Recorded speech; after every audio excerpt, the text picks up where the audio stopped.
Film की शुरुआत में हमें ऑलिव से मिलवाया जाता है, जो एक मरीन ड्राइवर है। उसका काम समुद्र की गहराइयों में जाकर वहां की जीवन शैली और पर्यावरण पर रिसर्च करना है। इस मिशन के लिए एक खास सूट डिजाइन किया गया था, जिसे डॉक्टर फेजर ने तैयार किया था।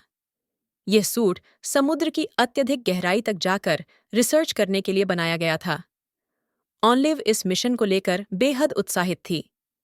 मिशन की जानकारी लेने के बाद उसे समुद्र की गहराई में भेजा गया। यह पहली बार था जब वह इतनी गहराई तक पहुंची थी। उसका सूट एक सिस्टम के जरिए ऊपर की शिप से जुड़ा हुआ था, जिसे विशेषज्ञों द्वारा कंट्रोल किया जा रहा था। शुरुआत में उसे कुछ खास नजर नहीं आया, तो उसने और गहराई में जाने की मांग की। हालांकि उसे चेतावनी दी गई कि वहां जाना सुरक्षित नहीं है, क्योंकि सूट को इतनी गहराई में टेस्ट नहीं किया गया था। लेकिन ऑलिव ने आत्मविश्वास से कहा कि अब यह टेस्ट हो जाएगा, और उसने आगे बढ़ने की जिद की। जैसे ही वह और गहराई में गई, उसे महसूस हुआ कि उसके आसपास कुछ अजीब है, जो दिखाई नहीं दे रहा। घबराते हुए उसने लाइट ऑन करने को कहा। लाइट्स ऑन होते ही अचानक किसी चीज ने ऑलिव पर हमला कर दिया। ये हमला लाइट्स के ऑन होते ही हुआ, जिससे यह अंदाजा लगाया गया कि वह रहस्यमयी चीज रोशनी से डरती थी। इस हमले की वजह से सूट के कई सिस्टम फेल हो गए। ऊपर मौजूद टीम ने यह देखकर तुरंत ऑलिव को ऊपर खींचना शुरू किया, लेकिन गहराई में होने के कारण उसे ऊपर लाने में समय लग गया। इस दौरान सूट में पानी भर गया और ऑलिव लगभग डूबने की कगार पर पहुंच गई। सही समय पर उसे बचा लिया गया और डॉक्टर्स ने उसका इलाज किया।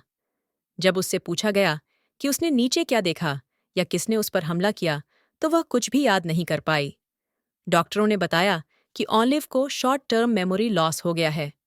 ऑक्सीजन की कमी के कारण उसका दिमाग पूरी तरह से सक्रिय नहीं था, लेकिन समय के साथ यह ठीक हो सकता था।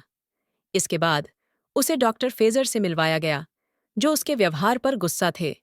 उन्होंने कहा कि सूट की बिना इजाजत इतनी गहराई में जांच करने की वजह से वह खराब हो गया, और इससे कंपनी को करोड़ों का नुकसान हुआ। नतीजतन ऑलिव को उसकी नौकरी से निकाल दिया गया। ऑलिव को यह नौकरी बेहद पसंद थी, और वह चाहती थी कि समुद्री जीवन पर कुछ ऐसा खोज करे जिससे उसे पहचान मिले।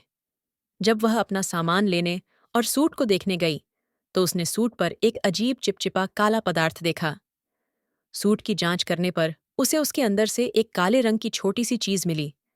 उसे लगा कि यही वह जीव था जिसने उस पर हमला किया था। ऑलिव ने जल्दी से उस जीव को छिपा लिया, ताकि पहली बार दुनिया उसे उसी के जरिए देखे और उसका नाम इस खोज के साथ जुड़ सके। कंपनी ने तो पहले ही उसे निकाल दिया था, तो ये चीज कंपनी को देना बेकार था। टूल बॉक्स में छुपा दे। वो इस क्रिएचर को अपने साथ अपने घर ले गई, जहां उसका हस्बैंड उसे देखकर बहुत ज्यादा खुश था। लिव की पर्सनल लाइफ के बारे में हमें पता चला कि ऑलिव का हस्बैंड उस पर जांच रखता था। वो चाहता था कि ऑलिव हमेशा उसके साथ रहे, लेकिन ऑलिव को अपनी जॉब से ज्यादा प्यार था, इसलिए वह ज्यादा अपने काम के साथ रहती थी, और इस पर उसके हस्बैंड को भी ज्यादा ऐतराज नहीं रहा था। सुबह का वक्त था। मैथ्यू काम पर चला गया। ऑलिव ने आकर अपनी लैब को साफ किया और उसमें उस ब्लैक कलर की चीज को देखने लगी। ये शायद किसी अंड की तरह लग रहा था, लेकिन इसके आसपास कुछ टेंटिकल भी थे।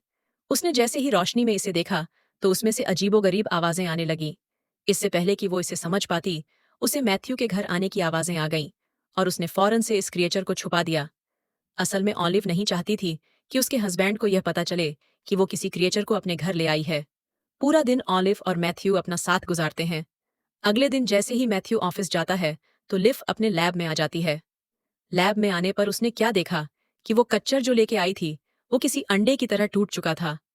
वहां पे जगह जगह ब्लैक कलर का लिक्विड फैला हुआ था। अचानक उसे किसी की रेंगने की आवाज आई। पीछे मुड़कर देखा, तो इस अंडे से निकला हुआ क्रिएचर इसी रूम में घूम रहा था। ऑलिव ने जब उसके ऊपर टॉर्च की, तो वो घबराकर आगे चला गया, और ऐसे ऑलिव समझ गई कि ये लोग रोशनी से घबराते हैं।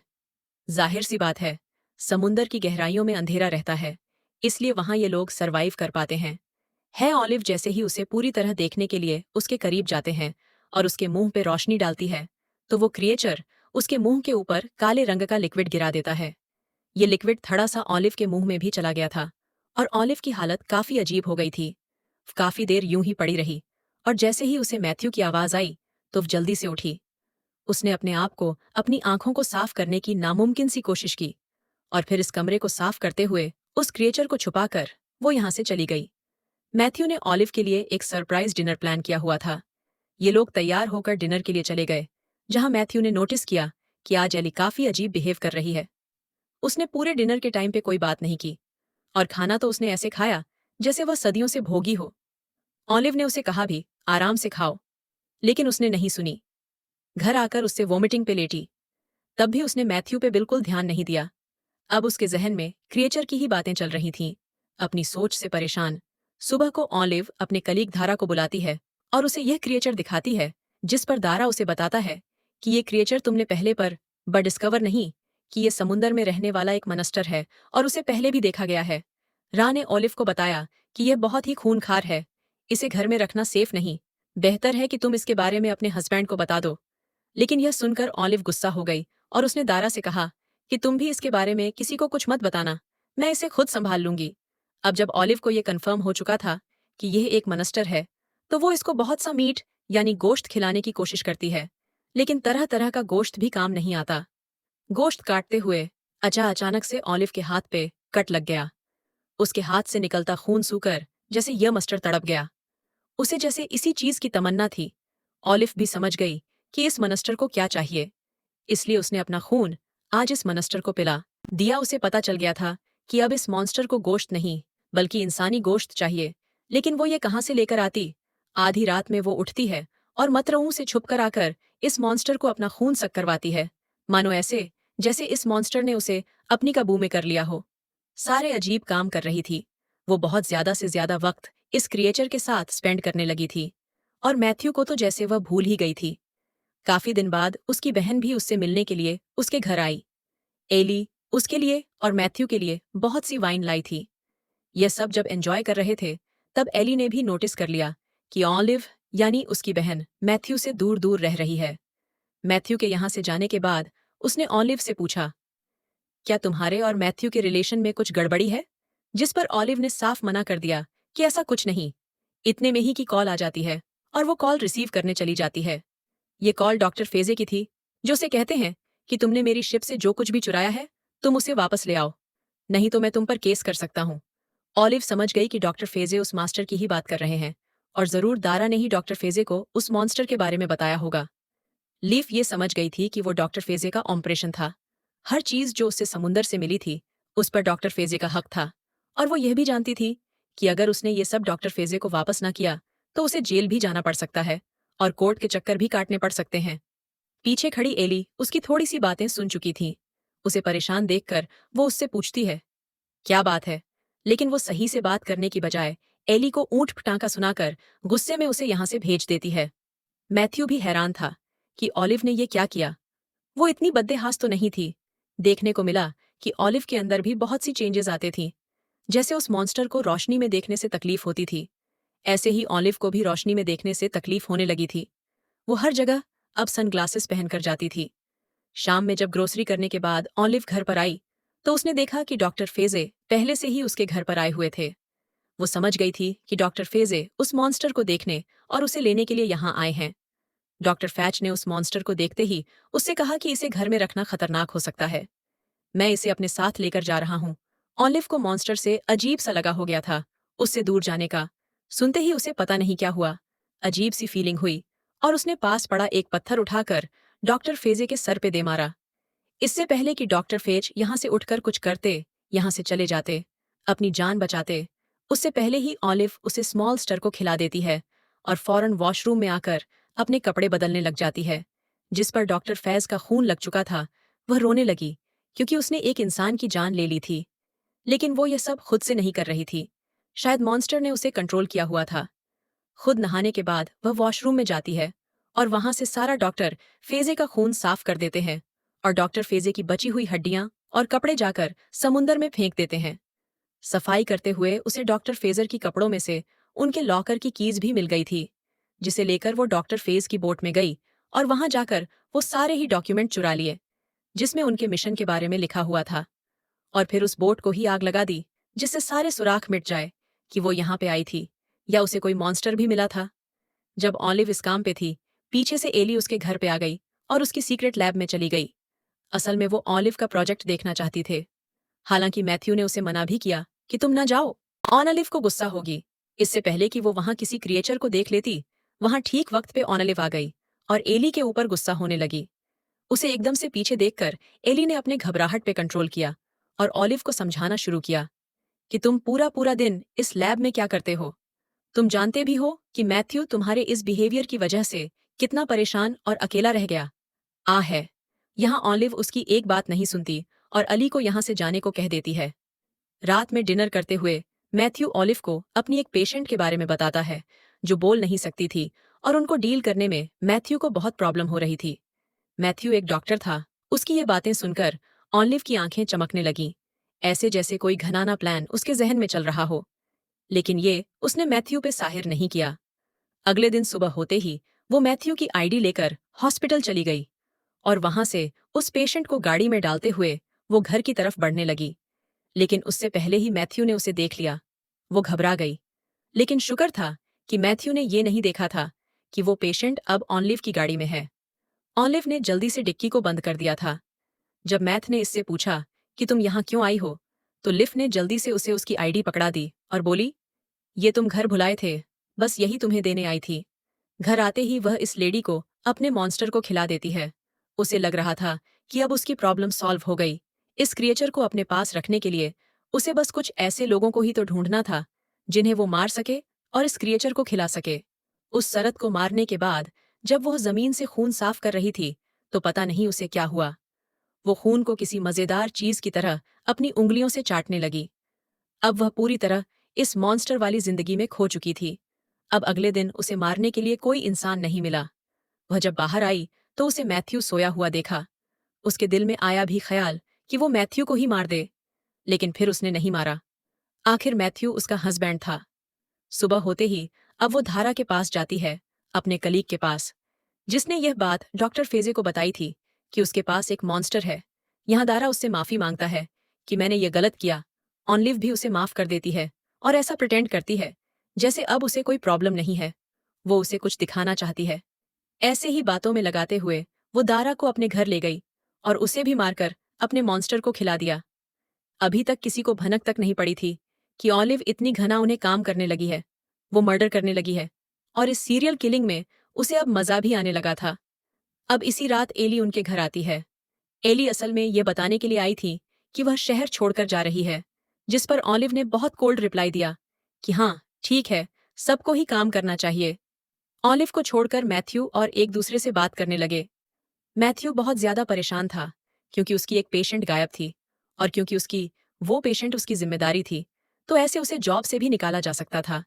एली ने यहाँ उसे हौसला दिया, लेकिन उसने यह भी नोटिस किया कि ऑलिव को अपने हस्बैंड की परेशानी से कोई प्रॉब्लम नहीं। फिर ऑलिव दोबारा अपनी लैब में चली गई और मॉन्स्टर के साथ लग गई, जबकि एली मैथ्यू के रूम में गई उसे हौसला देने के लिए। यहाँ लैब में ऑलिव ने नोटिस किया कि उसका क्रिएचर प्रेग्नेंट है। ये देखकर वो बहुत ही ज्यादा खुश हो गई, एक्साइटमेंट भी। तो यह बात जाकर मैथ्यू और एली को बताना चाहती थी, लेकिन घर पर कोई भी नहीं था और उसे ऊपर से कुछ आवाजें आ रही थीं। उसने जब अपने रूम में जाकर देखा तो मैथ्यू और एली साथ थे। ये देखकर उसे बहुत ज्यादा गुस्सा आ गया और पास पड़ी एक चीज उठाते हुए उसने मैथ्यू के ऊपर हमला करके उसे बेहोश कर दिया। जिसके बाद वो अपनी बहन एली को लेकर अपनी लैब में चली गई और वहां पर उसे बांध दिया। एली को अभी तक उस मॉन्स्टर क्रिएचर के बारे में नहीं पता था। वो अपनी बहन से रहम की भीख मांग रही थी, उसे कह रही थी कि प्लीज मुझे छोड़ दो, लेकिन ऑलिव ने एक न सुनी और दरवाजा बंद कर दिया। अंदर मॉन्स्टर था, वो उसे खा जाता, ये वह जानती थी। अपनी जान बचाने के लिए यहाँ एली ने अपने पास पड़ा एक टूल बॉक्स अपने पांव से गिरा दिया।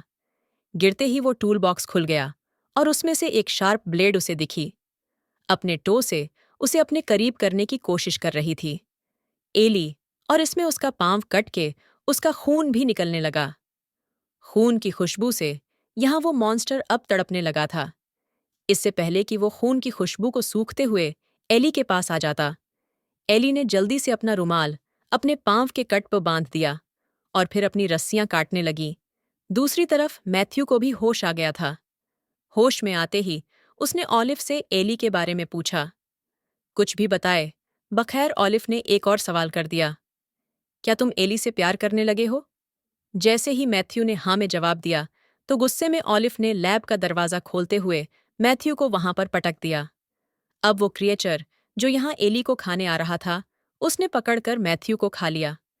इतना खतरनाक मंजर अपनी आंखों के सामने देखकर एली बुरी तरह घबरा आ चुकी थी और जोर-जोर से रोने लगी थी। उसकी जान खतरे में थी। वो ऑलिव को बार-बार अपनी मदद के लिए बुला रही थी और उसकी घबराई आवाज़ें सुनकर बाहर ऑलिव मैसे से हंस रही थी। मॉन्स्टर अपना खाना खत्म करने के बाद सो चुका था। एली को अपनी जान बचाने को यहाँ से निकलना था। वो अपनी रस्सियां खोलने की कोशिश कर रही थी, जबकि हमें यहाँ दिखाया गया कि ऑलिव उस मॉन्स्टर के स्केचेस बना रही है। यहाँ जब एली अपनी रस्सियां ना तोड़ सकी, तो उसने बार बार आवाज़ें करना शुरू कर दी, ताकि कोई तो सुनकर उसकी मदद के लिए यहाँ आगा। ऑलिव गुस्से में अब उसके कमरे में गई और बोली, क्या आवाज़ें कर रही हो? तुम मेरे मॉन्स्टर के आराम करने का वक्त है। एली अपनी बहन का सेल्फिश रूप देखकर उससे पूछती है, तुम्हें जरा तस नहीं आता क्या है? यह चीज जिसकी भूख मारने के लिए तुमने अपने हस्बैंड को मार दिया और अब अपनी सगी बहन को मारना चाहती हो। तुम लटने से जवाब दिया, वो गॉड है, उसकी बहुत ज्यादा पावर्स हैं। अभी तक उनकी पावर्स को किसी ने जगाया नहीं था। वो समुंदर की गहराइयों में रहते हैं। किसी ने उन्हें अभी तक नहीं देखा और उन्होंने अपनी पावर्स को जगाने के लिए मुझे चुना है। मैं उनके ऑर्डर पर काम करती हूँ। उसकी सारी बातें सुनकर अली कह रही थी, ऑलिव तुम पागल हो गई हो? ऑलिव उसकी बातें सुनते हुए अब अंदर की तरफ गई और एक एक उठा लाई। उसे मॉन्स्टर कहा, जिसे अब वो ऐसे प्यार कर रही थी जैसे वह उसका बच्चा हो। ऑलिव को यकीन था कि वो क्रिएचर किसी को भी मार दे, लेकिन ऑलिव को नहीं मारेगा, क्योंकि ऑलिव उसे पाल रही है। लेकिन ऑलिव की ये सोच गलत थी, क्योंकि ऑलिव के हाथ में उसका क्योंकि ऑलिव के हाथ में उसका अंडा था और अब मॉन्स्टर भी दोबारा भूखा हो चुका था। तो उसने एकदम से पीछे से ऑलिव के ऊपर हमला कर दिया और उसे 2 टुकड़ों में काट दिया। अचानक यहाँ की लाइट भी बंद हो गई और वो क्रिएचर लाइट बंद होते ही तेजी से यहाँ पे घूमने लगा। एरी समझ गई कि लाइट में ये क्रिएचर अंधा हो जाता है, इसीलिए उसने अपने पास मौजूद एक लाइटर जला लिया और जोर-जोर से आवाज़ें करने लगी। उसकी किस्मत अच्छी थी कि नेबर्स ने उसकी आवाज़ें सुन ली और घर आकर ये दरवाज़ा खोल दिया, जिससे रोशनी पूरे कमरे में फैल गई और ऐसे एली की जान बच गई। ये उस आदमी ने भी देखा था कि वो मॉन्स्टर अपना बड़ा सम मुंह खोले एली के ऊपर हमला करने वाला था। यही चीज़ उसने फौरन कॉल करके पुलिस स्टेशन में बता दी। रात होते ही ऑलिव का पूरा घर सील कर दिया गया। एली को भी रेस्क्यू कर लिया गया और उससे मॉन्स्टर के बारे में सारी इन्फॉर्मेशन ली गई। ये लोग मॉन्स्टर को अपनी कस्टडी में लेना चाहते थे, लेकिन मॉन्स्टर इन्हें कहीं भी नहीं मिला। अब क्योंकि मॉन्स्टर इन्हें कहीं मिला नहीं था, तो एली की सारी बातें इन्हें झूठ लगने लगीं और इन्हें लगा कि एली पागल हो गई है।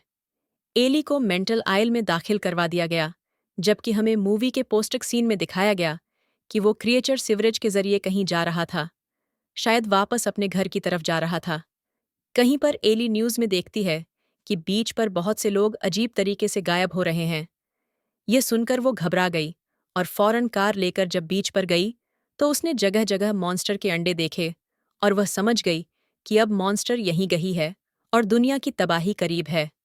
उसके ये सोचते सोचते ही पानी की लहरें तेज हो जाती हैं और एक बड़ा सा मॉन्स्टर उसके सामने आ जाता है।